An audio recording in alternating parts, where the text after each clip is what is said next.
السلام عليكم ورحمة الله وبركاته. دراسة الأبطال إعدادية بنات.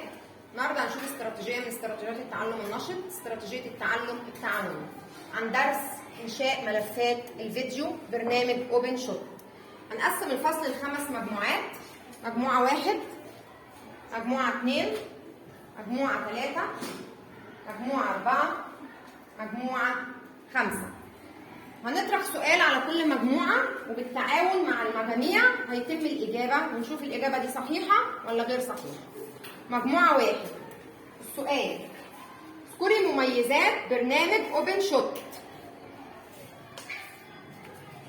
اذكري مميزات برنامج أوبن شوت. مجموعة 2، اذكري مكونات الشاشة الافتتاحية لبرنامج أوبن شوت. اذكري مكونات الشاشة الافتتاحية لبرنامج أوبن شوت. مجموعة 3، اذكري خطوات إنشاء ملف الفيديو. اذكري خطوات إنشاء ملف الفيديو. مجموعة 4،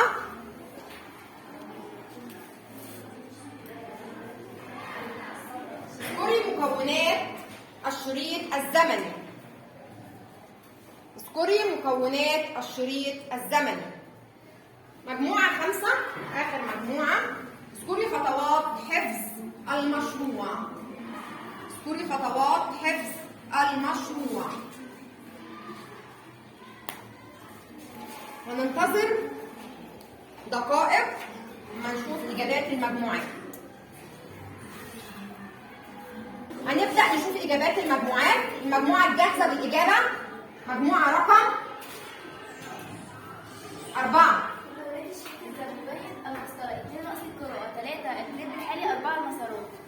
الإجابة دي صحيحة؟ الإجابة دي صحيحة؟ أفل.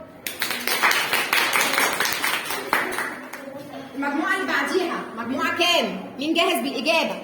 مجموعة 2. مكونات الشاشة الافتتاحية: الشريط الرئيسي، معالجة الفيديو، ملفات المشروع، شريط التمرين، تجويب الوظائف، رأس القراءة، شريط الزمني، التصغير والتكبير. الإجابة دي صحيحة بقية المجموعة؟ إجابة صحيحة؟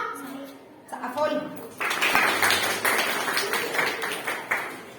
مين جاهز بالإجابة؟ مجموعة رقم 3. اذكري خطوات إنشاء ملف الصوت. يتم تحميل برنامج أوبن شوت وهو برنامج مفتوح المصدر. هو برنامج مفتوح المصدر، يعمل على نظامي ويندوز ولينكس. يوجد أيضا برنامج آخر يدعى موفي ميكر ولكنه مغلق المصدر ويعمل أيضا على نظام ويندوز. الإجابة اللي زميلتكم قالتها دي صحيحة؟ الإجابة دي صحيحة لإنشاء ملف فيديو؟ طيب مين عارف الإجابة الصحيحة في المجاميع؟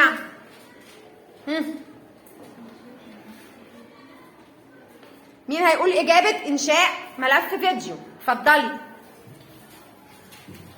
استيراد صور داخل برنامج اوبن شوت من قائمة فايل، اختار الأمر امبورت، أو من علامة زائد استيراد. رتب الصور على الشريط الزمني بالضغط والسحب على الصورة ووضعها في مسارها. استيراد ملف صوت من البرنامج 4 معاينة الفيديو والضغط على زر بلاي. حفظ المشروع من قائمة سيف أس، اختار من فايل، اختار سيف أس، ثم اكتب اسم المشروع باللغة الإنجليزية. الإجابة دي صحيحة؟ سقفوا.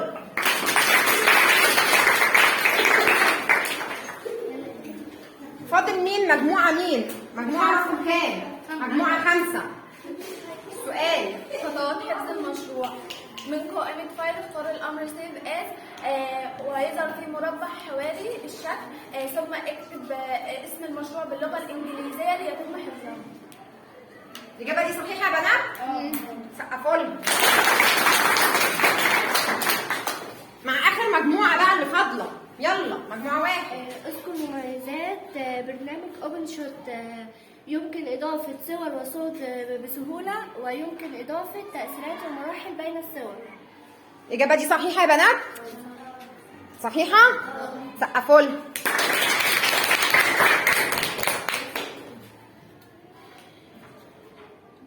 الاستراتيجية دي كانت تعلم تعاوني. طبعا احنا شفنا ان في مجموعة جاوبت سؤال خطأ طب التعاون مع مجموعة تانية، جاوبنا السؤال الصحيح. بشكر جميع الطالبات على تعاونهم. استراتيجية التعلم النشط بمشاركة طالبات فصل تانية أول. شكرا لحضرتك.